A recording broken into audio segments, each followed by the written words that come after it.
Hi guys, இப்போ எங்கே வந்திருக்கேன்னா Kedarnath trekking start பண்ணியிருக்கேன். இப்போ மணி 5 மணி ஆகுது. கௌரிகுண்ட்லேருந்து நான் ஸ்டார்ட் பண்ணியிருக்கேன். இந்த கேதார்நாத் ட்ரெக்கிங் பார்த்திங்கன்னா இந்தியாவிலேயே டஃபஸ்ட்டு ஒன் மலை ஏற்றங்களை கொண்டது. அதை நான் கால்நடையாக நடந்து ஏறப்போகிறேன். இறைவன் அருளால் ஃபுல்லாக சக்ஸஸ்ஃபுல்லாக முடிப்பேன்னு நான் நம்புகிறேன்.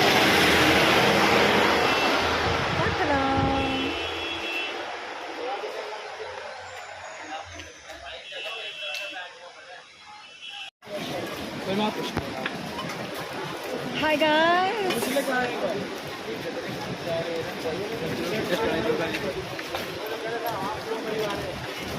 இப்போ நான் கேதார்நாத் பாத யாத்திரை போயிட்டுருக்கேன். கௌரிகுண்டிலிருந்து 6:15 மணிக்கு ஸ்டார்ட் பண்ணியிருக்கிறேன். இந்த யாத்திரை வந்து இந்தியாவிலேயே ரொம்ப டஃபஸ்ட் யாத்திரைன்னு சொல்கிறாங்க. ஸோ அந்த யாத்திரையை நான் நடந்து போகிறேன். எங்கள் அப்பன் சிவபெருமானை பார்க்கறதுக்கு. ஆக்சுவலாக இதில் டோலியில் போவாங்க, கோடாவில் குதிரையில் போவாங்க. ஆனால் நான் நடந்தே கால்நடையாக அப்பாவை பார்க்கணுன்னு ஸ்டார்ட் பண்ணிட்டேன். கண்டிப்பாக வெற்றியோடு முடிப்பேன்ற நம்பிக்கை இருக்குது. நம்ம அப்பா கூட இருக்கிறாரு, இயற்கை நம்ம கூட இருக்கிறாங்க. ஆக்சுவலாக இந்த மாதிரி கடினமான பாதையில் 13,000 ஃபீட் கடந்து வந்திருக்கோம். அதே மாதிரி இப்போது 16 கிலோமீட்டர் நடந்து போயிட்டுருக்குறேன். அப்பா அதுக்கான ஆரோக்கியத்தை கொடுப்பாரு நம்புகிறோம். ஓம் நமக் சிவாயா, ஓம் நமக் சிவாயா, ஓம் நமக் சிவாயா.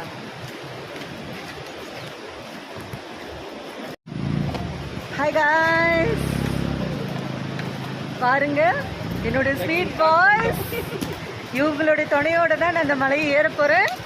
I'm very proud of you guys. Thank you so much. Let's start and rock.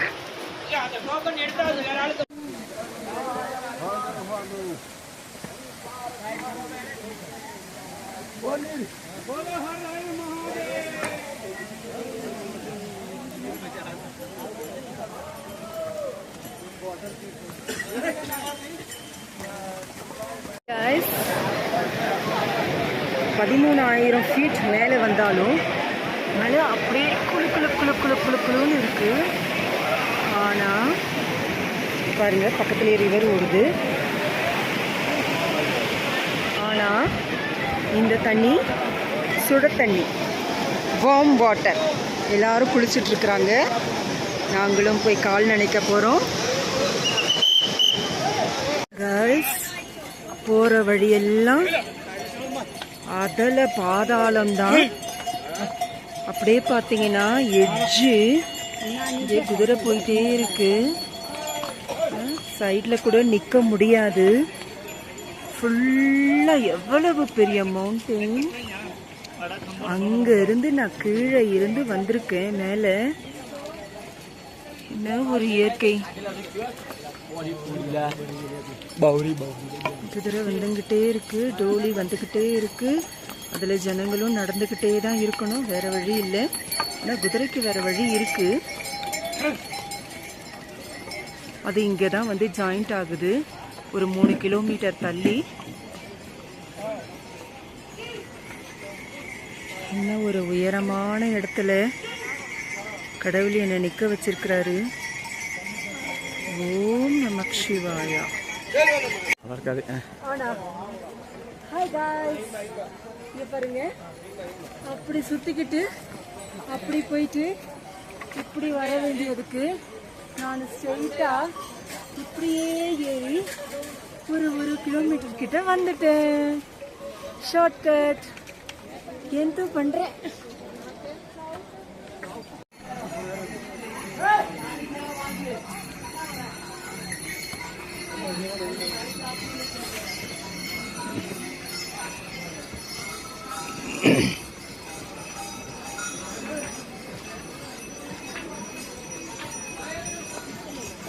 Shortcut guys.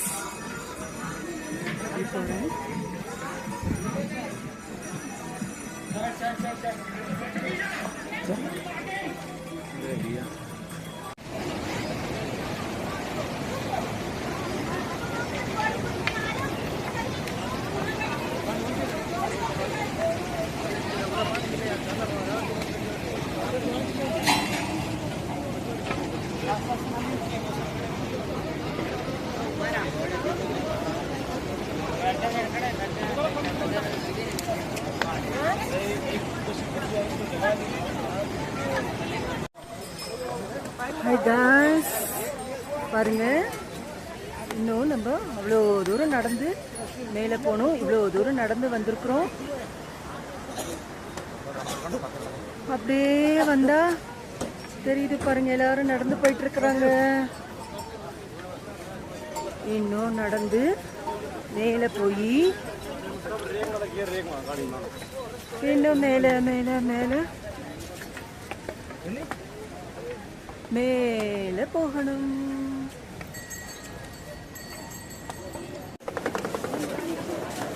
Hi guys, பாருங்க,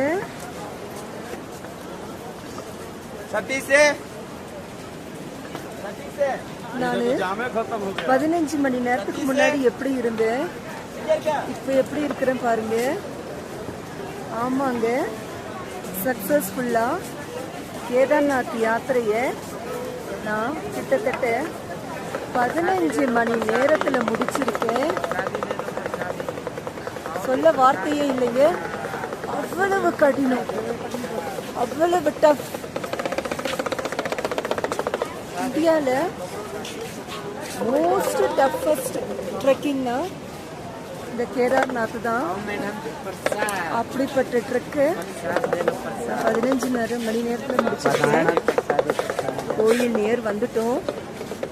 அவ்வளவு கஷ்டப்பட்டு இங்கே வந்து சேர்ந்ததுக்கு இறைவனுக்கும் எங்கள் அம்மாவுக்கும் தான் நான் நன்றி சொல்கிறேன். இந்த மாதிரி இடத்துல எங்கள் அம்மாவும் என்னை வந்து நிற்க வச்சிருக்கிறாங்க. பாருங்கள், பேக்ரவுண்டில் தான் கோயில் இருக்குது. நாங்கள் டென்ட்டுக்கெலாம் ரெடி பண்ணியிருக்கோம். ஸ்பெஷல் தர்ஷனுக்கு ரெடி பண்ணியிருக்கோம். ஃப்ரெஷ்ஷப் ஆகிட்டு தர்ஷன் தர்ஷன் தர்ஷன் சிவபெருமானுடையவே என் அப்பா கூடவே ஒன்றி கலந்து இருக்க போகிறேன்.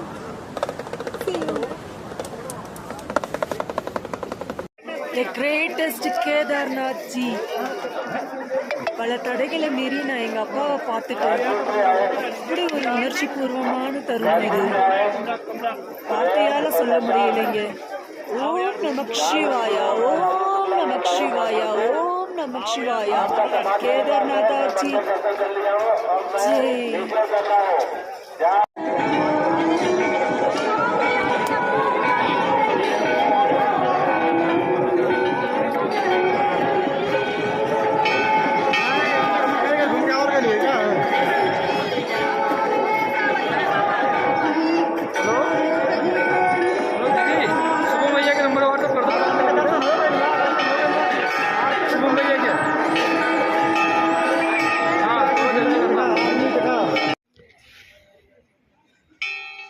ஹாய் காய்ஸ், நாங்கள் இப்போ விடிய காலையில் கேதார்நாத் தர்ஷனுக்கு வந்தோம். அப்படி ஒரு எக்ஸலண்ட் தர்ஷன். அப்படியே எங்கள் அப்பாவை கட்டி பிடிச்சி உருண்டு பிறண்டு தர்ஷன் வாங்கி ருத்ராட்சமெல்லாம் எங்களுக்கு அணிவிச்சு அவ்வளோ கோலாகலமான நேரம். பிரம்ம முகூர்த்தம். இப்படி ஒரு அற்புதமான விஷயம் எனக்கு அமைஞ்சுது. அப்பா எனக்கு இருக்கிறேன்றத, யார் இருந்தா என்ன இல்லைன்னா என்ன, நான் உனக்கு இருக்கேன் அப்படின்னு சொல்கிறதான தருணமாக இதை நான் உணர்ந்தேன். ஓம் நமக் சிவாயா, ஓம் நமக் சிவாயா, ஓம் நமக் சிவாயா. இந்த இடத்த பார்த்தீங்கன்னா அப்படியே பனியும் மேகமும் இயற்கையும் அப்பாவும் கலந்து சொர்க்கபுரி மாதிரி இருக்கு. சொர்க்கபுரினா ஹாய் காய்ஸ், நம்ம இப்போ பார்த்துட்டு இருக்கிறது கேதார்நாத் த கிரேட்டஸ்ட் டெம்பிள் தான் நம்ம பார்த்துட்டு இருக்கிறோம். ஆக்சுவலாக இது பஞ்சபாண்டவர்கள் கட்டின டெம்பிள். பஞ்சபாண்டவர்கள் குருஷேஸ்திர போருக்கு அப்புறம் பாவம் செஞ்சதா அவங்க உணர்றாங்க. அவர்கள் சகோதரர்களையும் அவங்க குருமார்களையும் கொன்றதுக்காக, பாவம் போக்குறதுக்காக நினைக்கிறாங்க. அப்போ எப்படி அந்த சாப விமோக்ஷனம் பெறலான்னு பார்த்தா, நம்ம சிவபெருமானை நாடி வராங்க. அப்போ சிவபெருமான் என்ன பண்றாரு, மகா பாவம் செஞ்ச பஞ்ச பாதகங்களையும் செஞ்ச மகா பாவிகள் வராங்கன்னுட்டு ஓடி ஒளிஞ்சுக்கிறாரு. அவரை தேடி தேடி தேடி பஞ்ச பாண்டவர்கள் காஷிக்கு போறாங்க. அங்க பார்த்தா அவர் இல்லை. அப்புறம் வாரணாசிக்கு போறாங்க, அங்கேயும் இல்லை. அப்புறம் உத்தரகாசிக்கு போறாங்க, அங்கேயும் அவர் இல்லை. அப்புறம் குப்தகாசிக்கு வராங்க. குப்தகாசிக்கு வந்தா அவர் மாறு வேடத்துல இருக்கிறாரு. மாறு வேடத்துல என்ன கண்டுபிடிச்சி இருக்குங்கன்னு சொல்றாங்க. அப்போ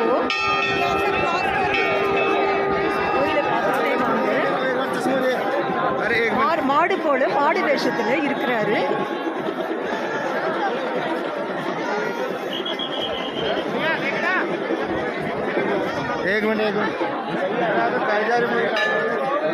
அப்போ கொலுசு போட்டுக்கிட்டு இருக்கிறாரு மாடு வேஷத்துல. மாடு கிட்ட